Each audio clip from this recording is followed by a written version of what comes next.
வாழ்வே தவம் யாவும் சிவம். என் இனிய சிவ சொந்தங்களுக்கு வணக்கம். நமச்சிவாய.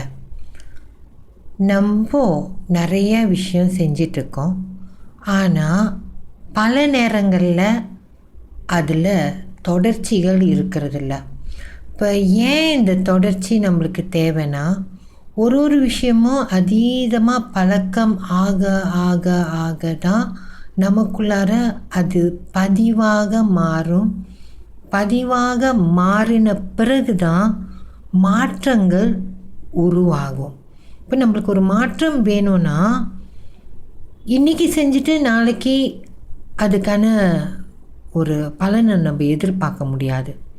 அது எத்தனை நாள் தேவைப்படுதுன்னு நம்மளால் தீர்மானிக்க முடியாது.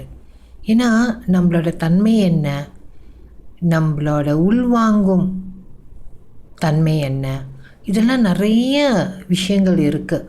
இதெல்லாம் கடந்து தான் நம்ம செய்கிற விஷயம் நமக்குள்ளார பதிவாகி மாற்றங்களை உருவாக்கும். அதுக்காக தான் ஏதோ ஒன்றை தேர்ந்தெடுத்து, நான் ஒரு முறை இல்லை பல முறை சொல்லிகிட்டே வரேன், ஏதேனும் ஒன்று தேர்ந்தெடுத்து அதில் சங்கல்பம் வைத்து, சுவாமி எனக்குள்ளார மாற்றம் நிகழணும், நல்ல மாற்றம் நிகழ்ந்து மேலோங்கணும், அதற்காக நான் இதை செய்கிறேன் சுவாமின்னு ஈசன்கிட்ட ஒப்படைச்சு அந்த விஷயத்தை நம்ம தொடர்ந்து செய்யும்போது காலப்போக்கில் நமக்குள்ளார ஒரு முதிர்ச்சின்றது வயசாகிறது கிடையாது, பக்குவப்படுறது. நான் பக்குவப்படுறதுன்னா என்ன தெரியுங்களா? எந்த ஒரு விஷயமும் நம்மளை ஒரு சலசலப்புக்குள்ளார தள்ளாது. பிரச்சனை வரும், ஆனால் அதை சமாளிக்கிற ஒரு மன தைரியம், ஒரு தெம்பு நமக்குள்ளார உருவாக தொடங்குறது தான் பக்குவம். வேறு எதுவுமே பெருசாக பக்குவம்னு சொல்லிக்கிறதுக்கு இல்லை. எது நடந்தாலும் ஜடப்பொருள் மாதிரி இருக்கிறது கிடையாது.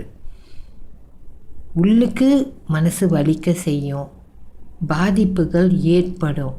அதை தாண்டி நம்ம எப்படி செயல்படுறோம், அங்கே தான் நம்மளோட பக்குவம் வெளிப்படும். கண்டிப்பாக நம்ம தொடர்ச்சியாக சங்கல்பம் வச்சு செயல்படும்போது நமக்கு அந்த பக்குவ நிலை வரும். பக்குவத்தை நோக்கி நம்ம பயணிப்போம். நம்மோடு இருக்கும் ஈசன் எப்போதும் நம்மளை தொடர்ந்து வழிநடத்தி கொண்டே இருக்கின்றான். நன்றி. நமச்சிவாய.